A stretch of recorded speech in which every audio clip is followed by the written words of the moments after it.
গণতন্ত্রের একটি নাম হচ্ছে বিএনপি এবং তাদেরকে আমরা স্বাগত জানাতে এসেছি এই তাদের প্রতিষ্ঠা বার্ষিকীতে। গত 17 বছরে বিরোধী দলীয় নেতাকর্মীদের উপরে যে হামলা নির্যাতন নেমে এসেছিল শেখ হাসিনার আমলে এবং তার পরবর্তীতে আমরা যখন দেখেছি যে এই মামলাগুলো উইথড্র করা এবং এই মামলাগুলো নিয়ে এখনো তাদেরকে জেল জরিমানা পোহাতে হচ্ছে এবং তারা পারিবারিকভাবে হয়রানির শিকার হচ্ছেন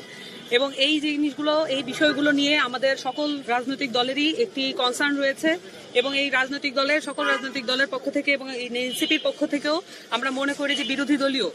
যত নেতাকর্মী যারা হয়রানি অবিচার মামলা গুম খুনের শিকার হয়েছেন, যারা ষড়যন্ত্রের শিকার হয়েছেন, তাদেরকে তাদের জায়গা থেকে আমরা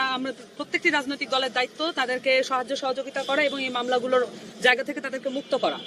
এবং সেই সাথে আমরা মনে করি যে বিএনপি তাদের গণতান্ত্রিক চর্চায়